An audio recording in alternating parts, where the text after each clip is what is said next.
books I read in February. So in February, I read 5 books and DNF'd 1. I'd say this month was a pretty good month. I was getting out of a reading slump, and I would say that I thoroughly enjoyed my time while reading. I had an almost 5 stars, and I had a lot of fun reading a romance, which for me is big because recently I have not been enjoying romances like at all. So enjoying a romance was great. So let's just get into the books I read. The first book I read is Legends and Lattes. Finally, I got to it, guys. I did it. I gave this a 4 stars. I really liked the beginning where she was building the cafe, trying to figure out her menu, trying to figure out like how to really manage a cafe, and like meeting friends. Thimble, I think that was his name. Thimble, the little fucking rat. He's my favorite. Anytime he came into this book, I like cried because I just thought he was so cute and I loved him so much. So I had a lot of fun in the beginning, and it wasn't like fast paced, but like I was getting through it. But towards the end, I slowed down because like I did not give a shit about the conflict. I did not care about the conflict whatsoever. I also felt like the romance in this was a little like not fully fleshed out. So I wouldn't even really say that there was romance in this, even though that's something that they kind of market it as, like a sapphic romance. But like, it's basically non-existent. Which I didn't care about it not having romance. I just cared that it was kind of marketed that it's a sapphic romance, and then there was barely any sapphic romance. Like, there was barely anything. So that just peeved me. I maybe would have enjoyed it more if I wasn't coming out of a slump. So yeah, but it was a nice cozy little read. If you don't know what this is about, it is about an orc who decides to make a coffee shop, basically, and in a place that knows nothing about coffee or anything. So she creates a coffee shop, she meets friends, and that's basically like the whole plot. There is a conflict with one of her members from her former group when she was like, you know, doing battles in dungeons and stuff, you know? So that was kind of the conflict of this book. Like, he was pretty fucking rude. He did some fuck shit to her, and so that was the whole conflict of this book. But otherwise, it's just a cozy little read of her making a cafe, and I loved that part. I love it. 4 stars. Next, I read A Winter's Promise. I give this a 4.5. Ah, so close. This is a very complicated, I don't know if I can very well explain the plot of this book. So in this world, there are arcs. And within the arcs, like, a family kind of rules that arc. So Ophelia is just living her happy little life when all of a sudden her family's like, you're getting married. And she's like, what? No, thank you. And they're like, no, like, you're getting married, and if you don't get married, you're kicked out of this family. And she's like, okay, I'm getting married then, because I don't want to leave. I don't want to get kicked out of my family. I love my family. But she still does have to go over to her husband Thorn's arc, which is like this desolated, like, super snowy, cold arc. Very sketchy, scary, lot of political problems within this arc. She gets over there and Thorn's like, do not leave my aunt's side. If you do, you're basically dead. Basically dead. And so Ophelia is like freaked the fuck out. She's like, I don't know what to do. I don't trust nobody. I don't trust Thorn. I don't trust his aunt. I don't trust anybody. Tries to figure out what's all about this arc because she just doesn't trust them. She's like, there's no way that the people here are that bad. Little does she find out they are that bad. And then a problem occurs because of her little sneaky out. They end up having to go to this like palace kind of thing with like that is a sanctuary of the politics. Like, no one can harm anyone while they're there, even if they're on feuding sides, right? But things aren't smooth sailing in there, even though like no one can harm anyone. Still a lot of like problems within there. People trying to harm the aunt, people trying to harm Ophelia, but funnily enough, no one knows that Ophelia is there, because if they did, it's a big problem. They will try to kill her.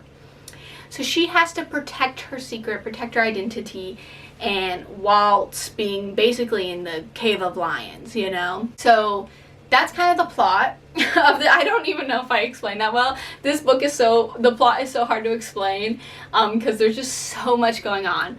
Basically, Ophelia just has to hide her identity in most of it and try not to get caught by all these crazy ass bitches. This is a very slow moving plot, slow burn romance, but I quite loved it. And I really liked Ophelia. I felt she was just so strong, but not in a like outwardly way. She kept a lot of stuff to herself, but she wasn't just like a pushover. She very much stood her ground when she needed to, but she's like the definition of pick and choose. She like picks her problems when she needs to, and I loved that. Like, she doesn't try to make unnecessary problems for herself, and that's great. And I cannot wait to read the second one. The next book I read is Dungeons and Drama. I gave this book a 4 stars. This was the first romance I read in a while that I actually thoroughly enjoyed. Like, I read this all in one day, basically. I read it all on Valentine's Day, actually, so it was quite fun.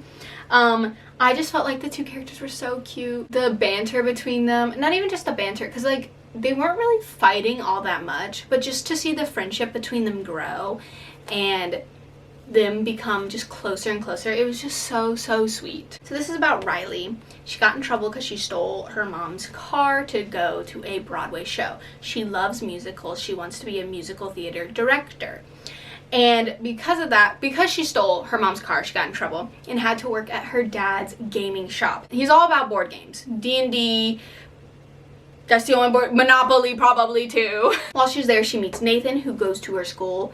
She doesn't really know much about him. He works also at her dad's shop, but he's into D&D like a lot. They have a little group that come in like every Friday and play together, and one of the members of that group is a girl that he really liked. So one day while Riley is working, her ex comes in and is all like, "Oh, I'm so sorry that I dumped you, you know." And he comes in with his new girlfriend, by the way, rude.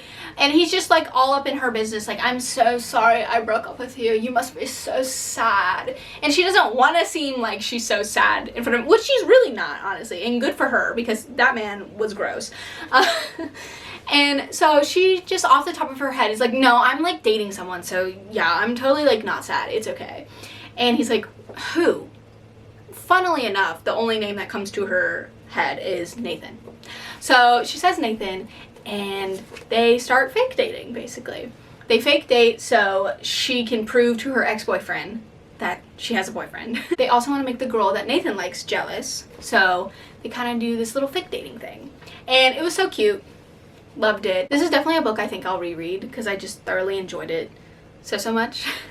I love these characters with all my heart. They felt like my little friends, and I thought it was really good. So I highly recommend. The book I DNF'd is The Poet's House.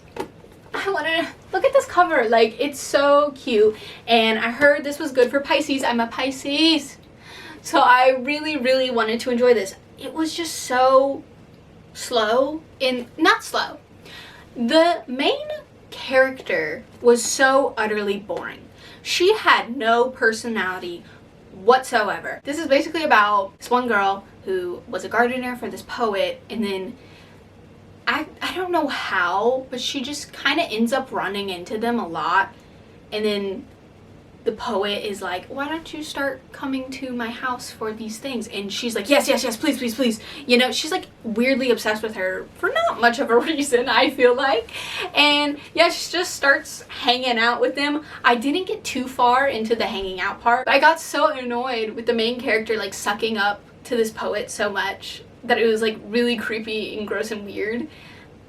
And she had like no other personality besides sucking up to the poet, so I was just like, I don't care, this is annoying and boring, so I did DNF. The next book I read was Open Throat. I gave this book a 4 stars. This is about a queer mountain lion in Hollywood who kind of has to decide, do I want to eat humans or do I want to be a human? It's a very easy read because, you know, you're in the point of view of a mountain lion, so it's very like short little sentences like that. Very interesting to read, and it also made me like sad for him at times, like the mountain lion, because yeah, I got like really sad for the mountain lion a lot because I was just like, he just wants a home. He just wants Somewhere to Belong, and it was like sad. I do recommend this book if you're looking for a nice, like, kind of short read, but has a lot of power. It was great. And then the last book I read was Cain. It says the Harlem Renaissance writers innovated and groundbreaking novel depicting African American life in the North and South. So this book has like a lot of like short stories, poems, and things like that within, like, also like kind of play style types of writing within it. I'm gonna be honest, I think I'm really bad at discerning poems, like figuring out what they're about. So I had to look up a lot of what this book is about. So I'd like look it up, then I'd like read it, and then look at it and like kind of discern what it was, because I wanted to learn from this. That was the whole reason why I picked it up. And I'm not very good at depicting poems, like, at all.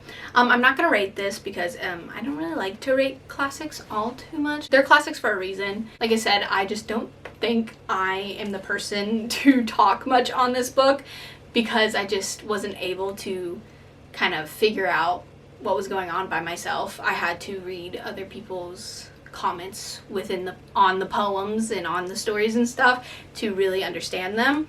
So I'm not the person to talk about this because I'm not good at that. But do read. Must read. This is very important. Go read. But since it is officially the end of a season, March is the start of spring, I'm going to go over my reading journal. I'm going to go over my winter reading challenge and the 25 books that I want to read in 2025. I'm going to do that at the end of every kind of like season. I will go over the progress I have in these. So for the 25 in 2025, I read A Winter's Promise, Legends and Lattes, and Open Throat. Good. And for my reading challenge, I did a book set in winter. I read The Vanderbeekers of 141st Street. Hot drink on the cover was Legends and Lattes. A fantasy set in the woods. I did put Elder Race, even though technically that's a sci-fi. One of the characters does see the world through a fantasy lens, and they were in the woods, so I'm counting it. Then for a cozy read, I did Dungeons and Dramas because I felt very cozy from that book. A book by an author I love, The Prisoner's Throne. A blue book, A Winter's Promise, and a pink book was Open Throat. So I did not finish 8 in my winter reading challenge. Sad. I think for next winter, I'm only going to do like 10 because I think 15 is a good number if you have 3 months. But I only have 2 months for the beginning, like January and February, because, you know, December's going to get their own, like, Christmas reading one. So I think next winter it's just going to be 10. Still wouldn't have made it, but it would have been a lot less. That is the end of this season. I'm so sad I don't want winter to go. But this is also the end of this video. Please leave a like and subscribe if you did enjoy, and I hope to see you again. Bye bye!